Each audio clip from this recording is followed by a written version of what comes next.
Hi മക്കളെ, അപ്പോൾ ഞാൻ നിങ്ങൾക്ക് ഉറപ്പ് തരികയാണ്, ഈ ക്വസ്റ്റ്യൻസ് നിങ്ങൾ പഠിച്ചു പോയി കഴിഞ്ഞാൽ നാളത്തെ ക്വസ്റ്റ്യൻ പേപ്പറിൽ നിങ്ങൾക്ക് ഉറപ്പായിട്ടൊരു 35+ നിങ്ങൾക്ക് എന്ത് ചെയ്യാൻ പറ്റും, മാർക്ക് സ്കോർ ചെയ്യാൻ പറ്റും. അത്ര ഓരോ ചാപ്റ്ററിൽ നിന്നും അത്ര ഇമ്പോർട്ടൻ്റ് ആയിട്ട് ഒരുപാട് വർഷങ്ങൾ ചോദിച്ചതും നിങ്ങൾ തന്നെ വിചാരിക്കും, സാർ നിങ്ങൾ ക്വസ്റ്റ്യൻ പേപ്പർ ഇനി കിട്ടിയ അതാണല്ലോ ഇപ്പോഴത്തെ ഒരു പബ്ലിസിറ്റി അല്ലേ. അങ്ങനെ ഒന്നല്ല മക്കളെ, നമ്മൾ ഒരു ചാപ്റ്ററിൽ ഏറ്റവും ഇമ്പോർട്ടൻ്റ് ആയിട്ട് ചോദിക്കുന്ന ക്വസ്റ്റ്യൻസ് ആണ് മക്കളെ. ആൻസറുകളും കാര്യങ്ങളും നിങ്ങൾക്ക് എന്തായിരിക്കും നമ്മുടെ ലൈവിലും കാര്യങ്ങളൊക്കെ ഫുൾ എക്സ്പ്ലനേഷൻ തരും. അതുപോലെ തന്നെ അതിൻ്റെ നോട്ടും കാര്യങ്ങളൊക്കെ കിട്ടാൻ വേണ്ടി കമ്മ്യൂണിറ്റിയിൽ എന്ത് ചെയ്യുക, ജോയിൻ ചെയ്ത് ഇപ്പം തന്നെ നിങ്ങൾ വെച്ചോണ്ടു, അപ്പോൾ നിങ്ങൾക്ക് നോട്ടും കിട്ടും. നോക്കണേ, റൈറ്റ്സ് ഓഫ് പോപ്പുലർ മൂവ്മെന്റ് എന്നുള്ള 7ാമത്തെ ചാപ്റ്ററിൽ നിന്ന് കുറച്ച് ക്വസ്റ്റ്യൻസ് ഉണ്ട്. ഒന്ന് ചിപ്കോ മൂവ്മെന്റ് കൃത്യമായിട്ട് നിങ്ങൾ പഠിച്ചു പോവുക. ചിപ്കോ മൂവ്മെന്റ് എന്ത് ചെയ്യണം, പഠിച്ചു പോകണം. ഉത്തരാഖണ്ഡിലാണെന്നൊക്കെ പറഞ്ഞിട്ടില്ലേ, അത് കൃത്യമായിട്ട് നിങ്ങൾ എന്ത് ചെയ്യണം, പഠിക്കേണ്ട ഒരു സംഭവമാണ്. പിന്നെ അതുപോലെ തന്നെ ആരാണ് അതിന്റെ ലീഡർ എന്ന് പഠിച്ചു പോവുക. കാരണം വൺ വേർഡ് ചോദിക്കുന്ന മറ്റൊരു സംഭവമാണ് സുന്ദർ ലാൽ ബഹുഗുണ. ആ കാര്യങ്ങളൊക്കെ മനസ്സിലാക്കി വെക്കുക. ഒരു എൻവയോൺമെന്റൽ ഇഷ്യൂ ആണ്. മരങ്ങളൊക്കെ വെട്ടിക്കൊണ്ടുപോകുന്നുണ്ട് ആര്, സൈമൺസ് എന്നുള്ള സ്പോർട്സ് കമ്പനി. അതൊക്കെയാണെന്നുള്ള അറിയാലോ. അപ്പൊ ചിപ്കോ മൂവ്മെന്റിനെ പറ്റി മക്കൾ എന്ത് ചെയ്യണം, കൃത്യമായിട്ട് പഠിച്ചു വെക്കണം. അതിന്റെ അച്ചീവ്മെന്റുകളും അതിന്റെ പ്രൊട്ടസ്റ്റുകളും കൃത്യമായിട്ട് പഠിച്ചു വെക്കുക. പിന്നെ അതുപോലെ തന്നെ വുമൺ മൂവ്മെന്റ് ആയിരുന്നു, ഒരു വുമൺസ് സ്ത്രീകളുടെ ഒരു മൂവ്മെന്റ് ആയിരുന്നു ഏതെന്ന് പറഞ്ഞേ, ആന്റി അരാക്ക് മൂവ്മെന്റ്, ചാരായ വിരുദ്ധ പ്രസ്ഥാനം. എന്തുകൊണ്ടാണ് ചാരായ വിരുദ്ധ പ്രസ്ഥാനം അല്ലെങ്കിൽ ആന്റി അരാക്ക് മൂവ്മെന്റ് ഒരു സ്ത്രീകളുടെ അല്ലെങ്കിൽ വുമൺസിന്റെ മൂവ്മെന്റ് ആണെന്ന് പറയാൻ കാരണം അറിയാലോ. എന്തൊക്കെ അവിടെ സംഭവിച്ചിട്ടുണ്ട് നമുക്കറിയാം. എവിടെയാണ്, ആന്ധ്രാപ്രദേശിലാണ് ഇത് സംഭവിക്കുന്നത്. അവിടെ എന്തൊക്കെയാണ് ചെയ്തു കൂട്ടിയത്, എല്ലാ കാര്യങ്ങളും നമുക്കറിയാം. സ്വാഭാവികമായിട്ട് വെള്ളടിച്ചാൽ എന്തൊക്കെയാ സംഭവിക്കുക, സ്വാഭാവികമായിട്ട് ഇൻകം ഉണ്ടായിരിക്കില്ല, ഡെപ്ത് കൂടും, കടം കൂടും, ഒരു ഫാമിലിയുമായിട്ടൊരു അടുപ്പുണ്ടാവില്ല, അങ്ങനെയൊക്കെ വിഷയം ഉണ്ടാവില്ല. അങ്ങനെ വന്നപ്പോഴാണ് സ്ത്രീകൾ മുന്നോട്ട് ഇറങ്ങിയത്. അപ്പൊ അതെന്ത് ചെയ്യണം, കൃത്യമായിട്ട് പഠിച്ചോക്കാം. മറ്റൊരു കാര്യമാണ് നർമ്മദാ ബച്ചാവോ ആന്തോളൻ. നർമ്മദാ ബച്ചാവോ ആന്തോളൻ ചോദിക്കാറുള്ള ഒരു സംഭവമാണ്. അതെന്താണ്, ഡാം നിർമ്മിക്കുന്നതിനെ പറ്റിയിട്ടാണ്. നർമ്മദ റിവറിനെ പ്രൊട്ടക്ട് ചെയ്യുന്ന ഒരു കാര്യമാണ്. എക്സ്പ്ലെയിൻ ആയിട്ട് നമ്മൾ എന്തായിരിക്കും ലൈവിൽ പറയും. മക്കളെ ലൈവിലേക്ക് വരണം, അല്ലെങ്കിൽ നിങ്ങൾക്ക് അതിന്റെ ആഫ്റ്റർ ലൈവ് കണ്ടാലും മതി. മേധാ പട്കറാണ് അതിൻ്റെ ലീഡർ എന്നും എന്ത് ചെയ്യുക, കൃത്യമായിട്ട് മനസ്സിലാക്കുക മക്കളെ. പിന്നെ ഏതെങ്കിലും വീഡിയോസിൽ എന്തെങ്കിലും ഡൗട്ടുകളോ കാര്യങ്ങളോ നിങ്ങൾക്ക് അല്ലെങ്കിൽ കമ്മ്യൂണിറ്റിയിൽ ജോയിൻ ചെയ്യാൻ കഴിയണില്ല, അങ്ങനെ എന്ത് ഡൗട്ട് ഉണ്ടെങ്കിലും നിങ്ങൾ എന്ത് ചെയ്യുക, ഇതിലേക്ക് മെസ്സേജ് ചെയ്താൽ മതി കേട്ടോ. ഓക്കെ, ഇത് ഇൻസ്റ്റഗ്രാം ഐ ഡിയാണ്. നിങ്ങൾക്കായിട്ട് എക്സാമിന് തുറന്നിട്ടിരിക്കുകയാണ്. ഏത് സമയം എപ്പോൾ വേണമെങ്കിലും നിങ്ങൾക്ക് എന്ത് ചെയ്യാം, ഇതിൽ നിങ്ങൾക്ക് ചോദിക്കാം. ഇപ്പം തന്നെ നിങ്ങൾ ഫോളോ ചെയ്തിടാം. ഓക്കെ, പിന്നെ അതുപോലെ തന്നെ 7ാമത്തെ ചാപ്റ്റർ റീജിയണൽ ആസ്പിറേഷൻ. മക്കളെ, ഇതിൽ നിന്നാണ് ഒരു എസ്എ ക്വസ്റ്റ്യൻ ഉണ്ടായിരിക്കുക. 5 മാർക്കിനും 8 മാർക്കിനൊക്കെ ഉണ്ടാവുന്ന ഒരു ഉറപ്പായ ക്വസ്റ്റ്യൻ ആണ്. ഒന്ന് കാശ്മീർ ഇഷ്യൂ. കാശ്മീർ ഇഷ്യൂ എന്ന് പറയുന്നത് ഇന്ത്യൻ്റെ ഉള്ളിലുള്ള മാത്രം വിഷയമല്ല അല്ലേ, ഇന്ത്യ പാകിസ്ഥാൻ്റെ ഇടയിലുള്ള ഒരു വിഷയം മാത്രമല്ല. പിന്നെയോ ഇന്റേണൽ ആൻഡ് എക്സ്റ്റേണൽ ഡയമെൻഷൻ ഉണ്ട്, എന്ന് വെച്ചാൽ ആഭ്യന്തരവും ബാഹ്യമായിട്ടുള്ള തലങ്ങളുണ്ട്. അതെന്തൊക്കെയാണെന്നാണ് ചർച്ച ചെയ്യേണ്ടത്. അങ്ങനെ ഒരു പ്രശ്നമുണ്ട്, അതെന്ത് ചെയ്യണം, കൃത്യമായിട്ട് മനസ്സിലാക്കണം. കോസസ് ഓഫ് എക്സ്റ്റേണൽ ഡിസ്പ്യൂട്ട് എന്താണ്, ബാഹ്യ തർക്കങ്ങളുടെ കാരണങ്ങൾ എന്താണ്.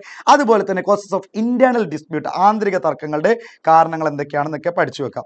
പിന്നെ അതുപോലെ തന്നെ പഞ്ചാബ് അക്കോഡ് ആരൊക്കെ തമ്മിലുള്ള കരാറാണ്, അത് വൺ വേർഡ് ഉണ്ടാവും. അതാരാണ്, ഹർചന്ദ് സിംഗ് ലോങ്കോവാൾ.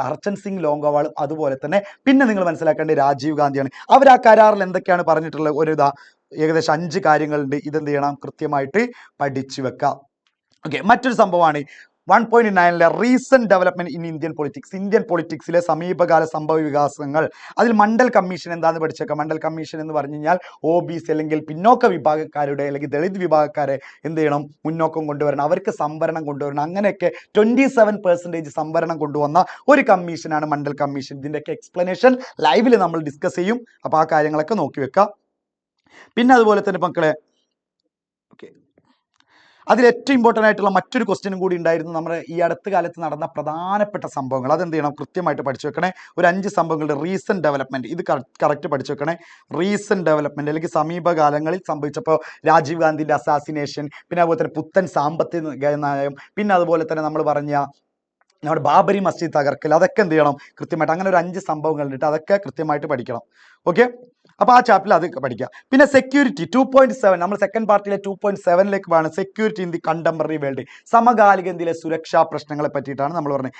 അതിൽ ഇന്ത്യ സെക്യൂരിറ്റി സ്ട്രാറ്റജി എന്തൊക്കെയാണ്, ഇന്ത്യയുടെ സുരക്ഷാ തന്ത്രങ്ങൾ 3 ഏതെങ്കിലും ഒരു 3 പഠിച്ചു വെച്ച് പോയാൽ മതി. അതെന്തായാലും ചോദിക്കും, ഇന്ത്യയുടെ തന്ത്രങ്ങൾ ഏതൊക്കെയാണെന്നുള്ളത് കേട്ടോ.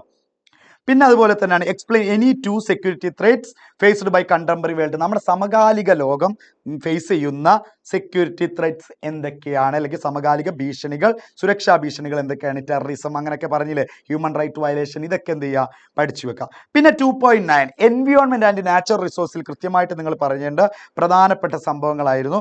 പാരിസ്ഥിതിക പ്രശ്നങ്ങൾ ഇന്ത്യയുടെ നിലപാട് എന്താണ്, ഇന്ത്യയുടെ പ്രധാനപ്പെട്ട നിലപാടാണ്, ഇന്ത്യ സ്വീകരിച്ച കാര്യങ്ങൾ എന്തൊക്കെയാണെന്നൊക്കെ എന്ത് ചെയ്യുക, മനസ്സിലാക്കി വെക്കുക. അത് ക്യോട്ടോ പ്രോട്ടോക്കോൾ ഒപ്പിട്ടു, അങ്ങനത്തെ കുറേ കാര്യങ്ങൾ, G8 മീറ്റിംഗ്, ആ കാര്യങ്ങളൊക്കെ എന്ത് ചെയ്യുക, കൃത്യമായിട്ട് മനസ്സിലാക്കി വെക്കുക.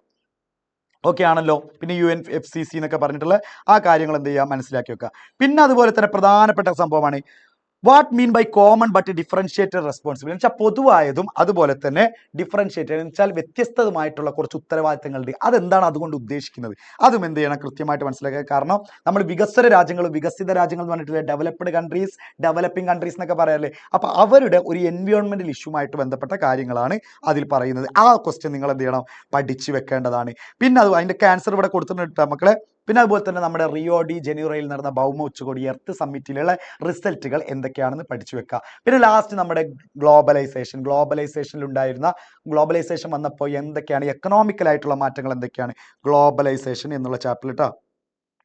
ഗ്ലോബലൈസേഷൻ എന്നുള്ള ചാപ്റ്ററിൽ എന്തൊക്കെയാണ് എക്കണോമിക്കലി ഉണ്ടായ പ്രശ്നങ്ങൾ എന്തൊക്കെയാണ്, പൊളിറ്റിക്കലി ഉണ്ടായ പ്രശ്നങ്ങൾ എന്തൊക്കെയാണ്, കൾച്ചറലി ഉണ്ടായ പ്രശ്നങ്ങൾ എന്തൊക്കെയാണ്, അത് മക്കൾ എന്ത് ചെയ്യണം, കൃത്യമായി പഠിച്ചു വെക്കണം. ഇത്രയാണ് മക്കളെ ഞാൻ എൻ്റെ ഒരു പ്രഡിക്ഷൻ എന്നുള്ള രൂപത്തിൽ പറഞ്ഞു തരുന്നത്.